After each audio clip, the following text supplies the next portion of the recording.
Hello, everybody. Welcome back to the Yakes87 Brewer. Yeah. Okay. Oh.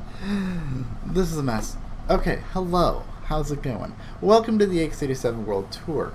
We are at Texas Motor Speedway with the Xfinity car, and we're going to try to do 87 laps on the big oval. This is our final event here at Texas Motor Speedway, and then we'll be moving on to some other things. So enjoy.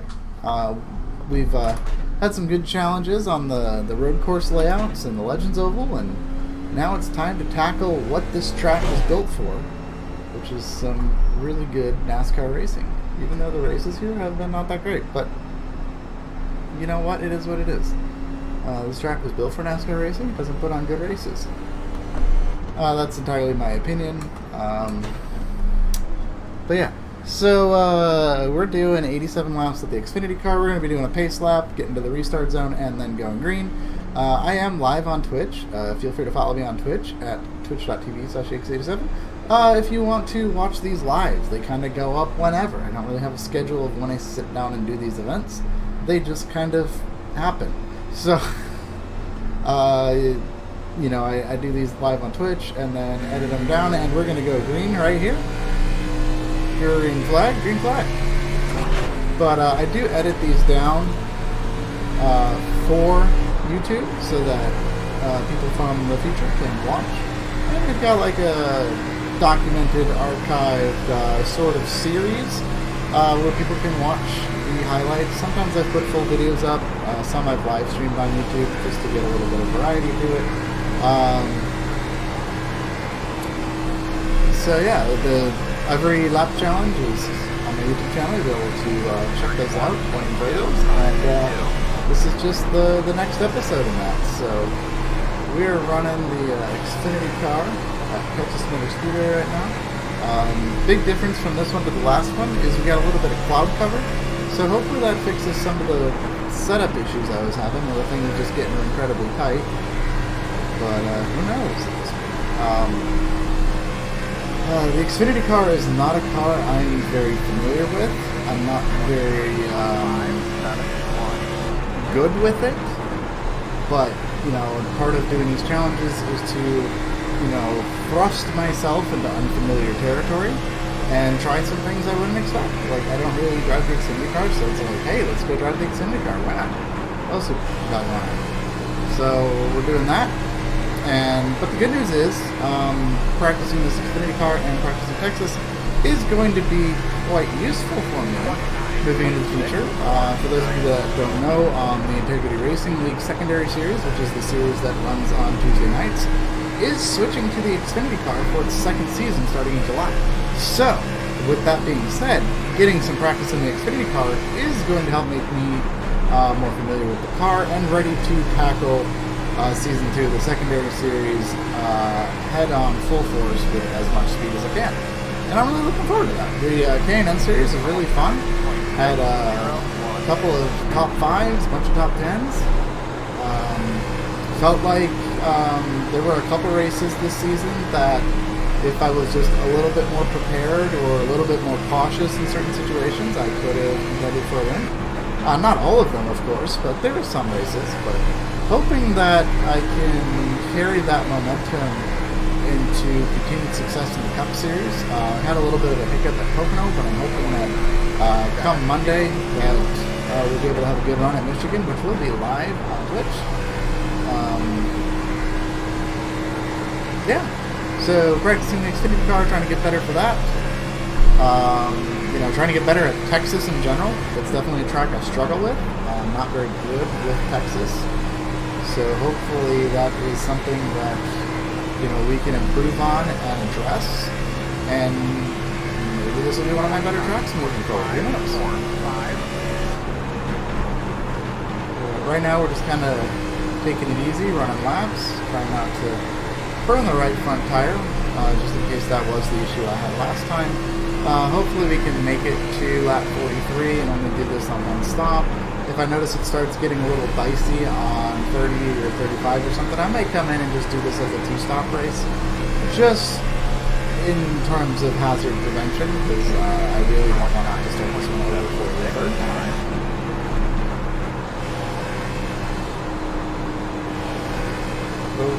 this point we're just chugging along.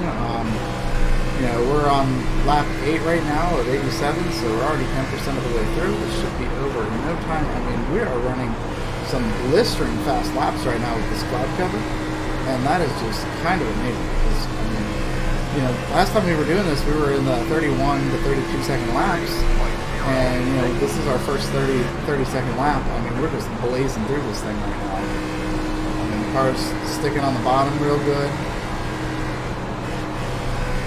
Getting a little tight, as I expected, but hopefully we can stay on top of it and keep this thing from hitting the wall and causing a whole bunch of problems. You know, this is definitely a challenge that I was expecting to be a lot easier than it was. So this has kind of caught me off guard a little bit, which is how it actually be difficult.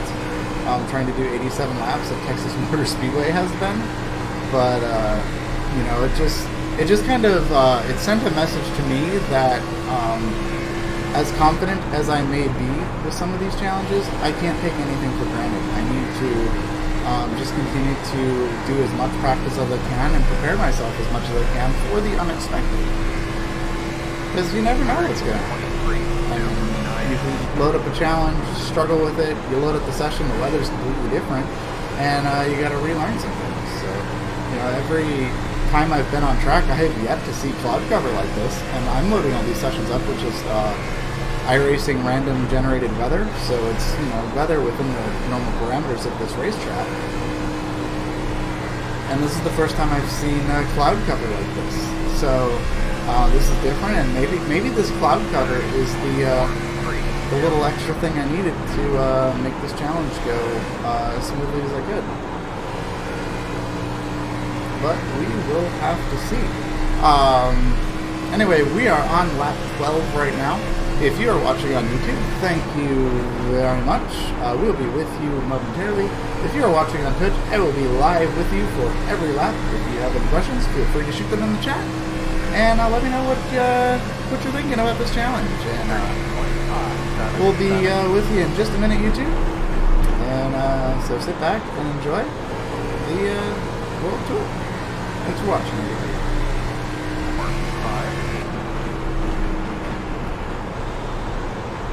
Hello, everybody. Welcome back. So we are on lap 27 now.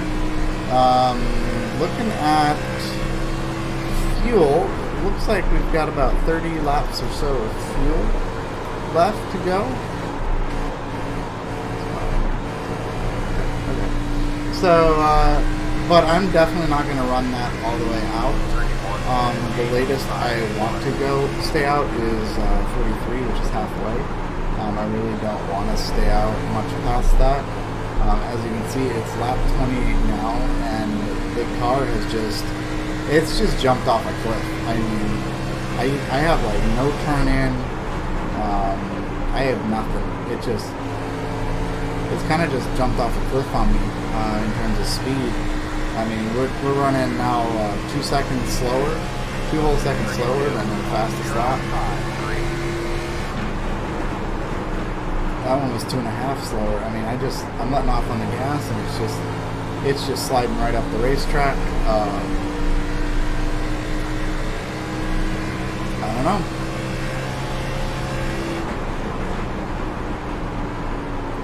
Brake there. There we go. Yeah, slow down, and then we're going. And now we gotta start using a bit of brake to get it to low down and go. Yeah, it's getting a little dicey out here right now. Wait for the bump, and then we can drive off the turn 2. So, I don't know. Hopefully we can stick it out a little bit longer. If not, I'll probably come in about 5 laps if this gets any worse than it is now, because I am not going to risk getting up into that wall, getting a 2X, and having to start over again. But new record, we've made it to lap 31 this time. Last time we died coming to 30. So improvement is improvement. But yeah, I mean this is a good notebook for the Xfinity season coming up. Just knowing that the car just dies the tires die rather, 30 laps into the run, and then you've got just nothing left. So hopefully we'll be able to put some of those notes to good use in terms of developing a pit strategy or something. And you know, that may just be a Texas thing. I'm sure it's not going to be this bad everywhere. I mean, definitely here at Texas, I mean, 30 laps in, boom. I mean, I was starting to feel the effects. Starting on lap 25, I noticed like some degradation in terms of the amount of grip. Also at the same time though, the cloud cover has for the most part parted by now, so I'm sure that's part of it. Is the track is heating up now, so it's losing some of that grip. And that may be made the biggest factor of this. I mean, the tires wearing, you know, certainly doesn't help anything. But when you add worn tires on top of a track surface that's getting hotter, I guess that's what would result in these tight conditions like this. You know, I've always kind of thought that when the track gets hotter and the tires get worn, that more often than not the car gets more on the loose side than the tight side. And it seems to have the opposite effect. But that also seems to change based on the setup and the track, so I don't know yet what the exact formula is between track temperature and tire wear and loose versus tight on the car. So, I mean, that's something to look at and analyze for sure, to figure out what the exact formula is so you can counter it and know what to expect on a run. But, yeah, I mean, we're just kind of doing our best with it so far. We made it to lap 35. I think we'll be able to, for sure, make it to lap 43 without any problems.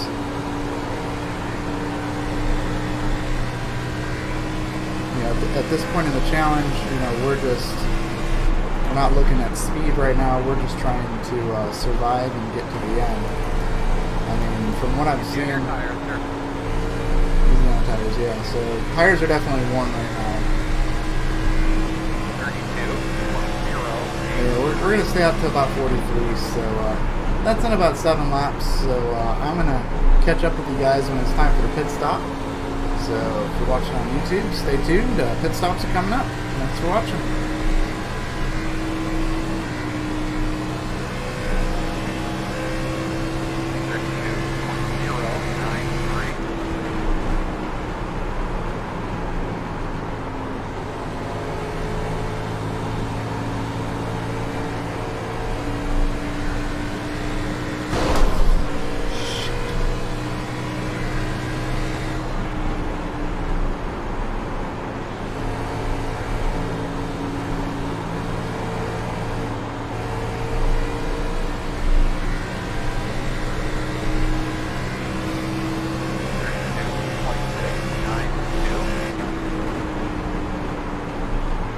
Alright everybody, welcome to lap 43. We're going to be coming around this time and making a pit stop.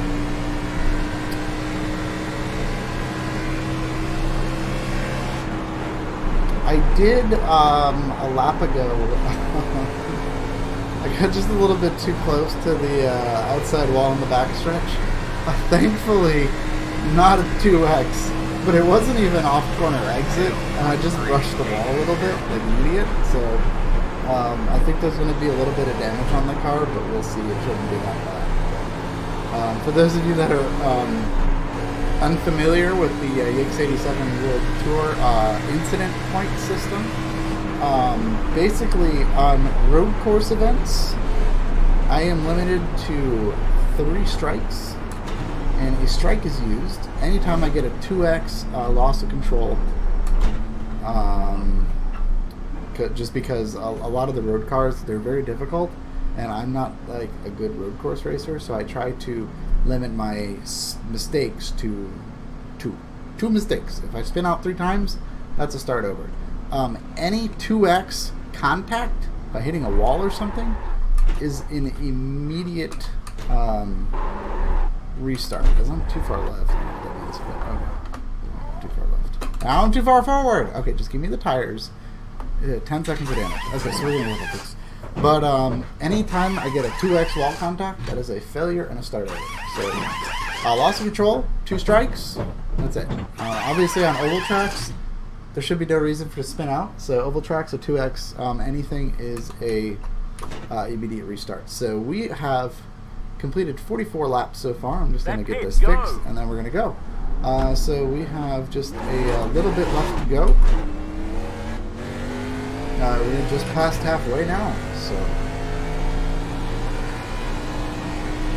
the hardest part is over. Now all we got to do is just bring it home. We got our cloud cover back. We got fresh tires, so should make this quite easy.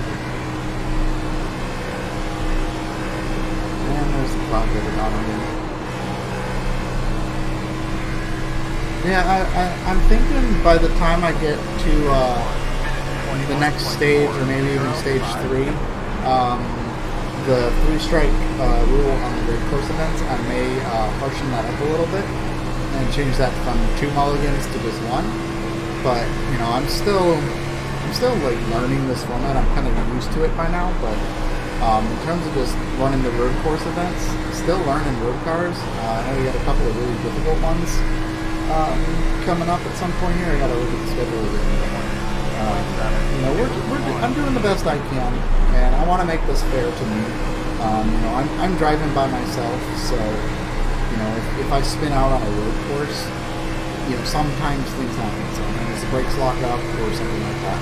You know, I'm not a perfect driver, and road racing isn't my specialty, which is why I have like a mulligan system to it. But, you know, on the ovals, you know, I'm a dedicated oval iRacer, so you know there should be 0x all the way, no incident points on an oval.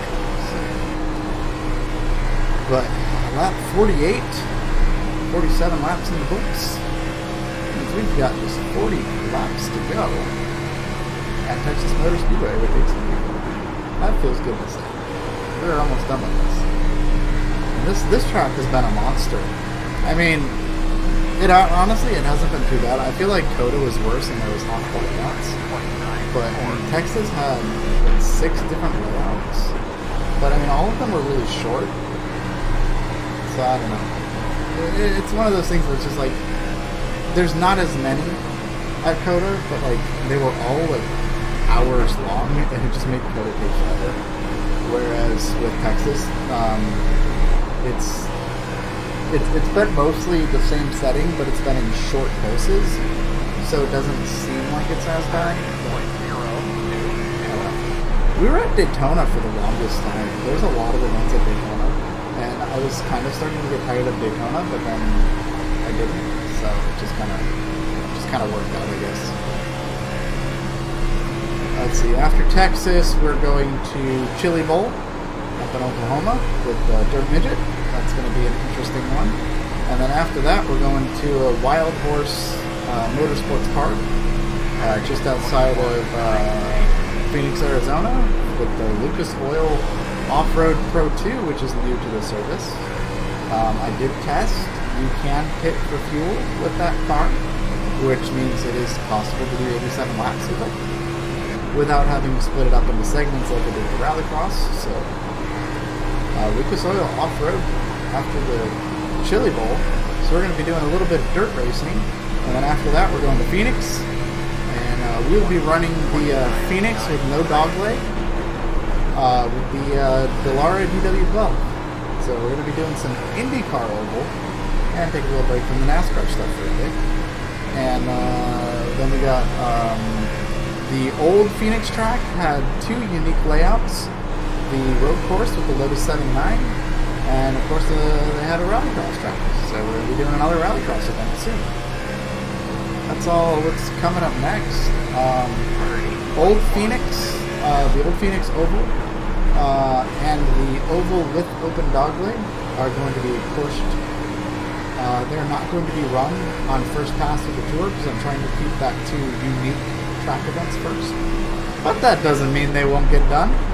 So those will be in like I don't really know what I'm going to call it yet, but once we're done with the tour, I'm going to do kind of like a bonus round where I go back and any challenges that had weird latency or disconnect issues or things that were just out of my control, we're we're gonna redo those challenges, as well as hit some of the tracks that, you know, had mirrored layouts, like rescanned racetracks and things. We're gonna go run the old surfaces and just have some fun with it. So there's a lot of interesting ideas up my sleeve right now. I'm currently in the process of planning the second stage, which is going to take us from Chicago to Darlington. More details on that to follow once we get closer to being done with stage 1. But I have the track schedule planned out right now. I'm working on trying to decide what cars are going to run where. Right now we're at Texas with the Xfinity cars, and we are completing lap 55. And with that being said, if you're watching on YouTube, I'm going to catch up with you guys in just a minute. For those of you watching on Twitch, I'm right here to answer any of your questions. And I hope you guys are enjoying the tour so far. I hope you're enjoying this event. And we'll be with you very shortly. So thanks for watching, everyone. Appreciate it.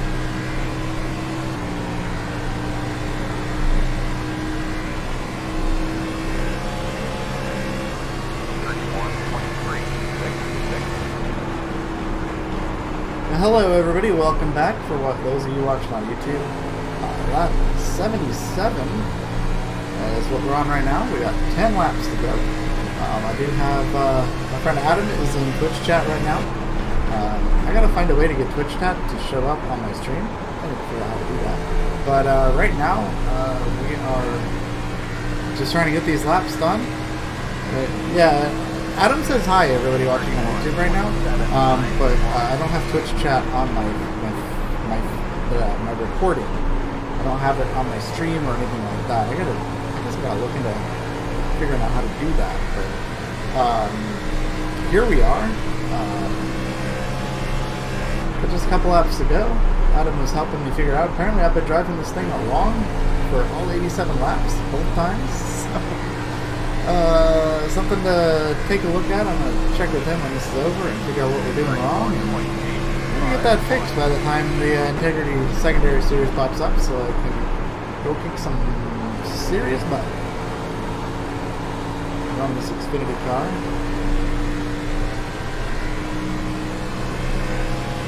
Back her off, put it down to the corner.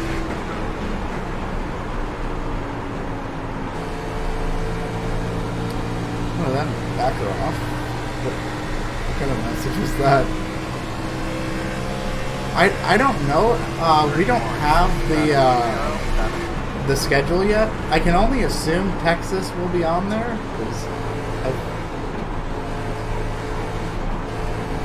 Oh, that's what that means. I'm killing the right front. Okay, that makes sense. Yeah, we don't have the schedule yet for the secondary series. Yeah, that's the indicator that I'm driving this thing wrong. So we'll work on that for next time. Right now, we're just trying to get these laps done for now. It was a good way to reintroduce myself to this Xfinity car, and we'll practice with it some more and get some of these incorrect driving issues ironed out before the season starts. Like I said, well, we don't have the schedule for it yet, but I feel like it's safe to assume that Texas will be on the schedule. I have a feeling it's going to be mostly bigger tracks, as a difference from what we ran with the K&N car, which was mostly smaller tracks with some bigger tracks. So, I mean, we'll definitely have to wait and see when it comes out, but, you know, just trying to readjust myself to this Xfinity car, because it's been, like, probably almost 3 years, I think, since I've actually driven this thing. So, it's taken some adjustment and working on some things, and, you know, it's kind of starting from square one with this thing, and just proving to myself that, you know, I can take this thing and, you know, run a full 87 laps without any serious issues. Obviously, well, I guess serious issues isn't the right wording, because if I'm killing the right front and driving incorrectly, that's a pretty serious issue. But I mean, I'm not wrecking the car, at least. Cross my fingers. We got 4 laps to go. I don't need to wreck the car now, for sure. But you know, we're going to get this done, and that's going to give us a good starting point to get ready for the season.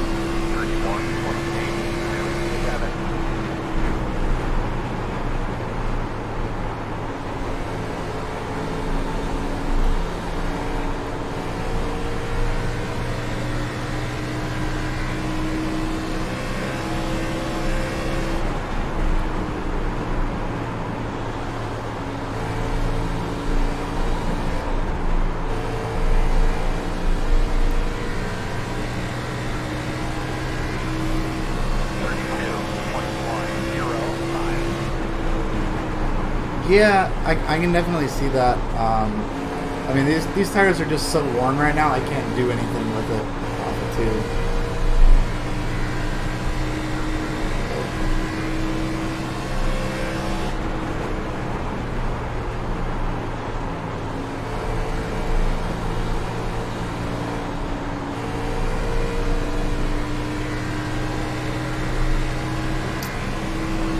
Alright everybody, lap 86, we've got 2 laps to go. 2 laps to go.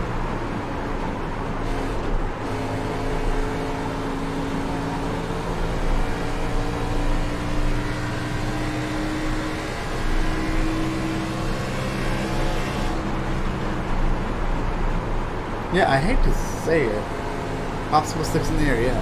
I hate to say it, but I think all my practice and incorrect driving of this car for this tour challenge actually set me up for failure in Pocono on Monday. I don't know, I couldn't get Pocono figured out. It was just awful. But white flag is in the air, everybody. One more lap to go. Just gotta bring it on home, get the checkered flag, and then move on to Chili Bowl.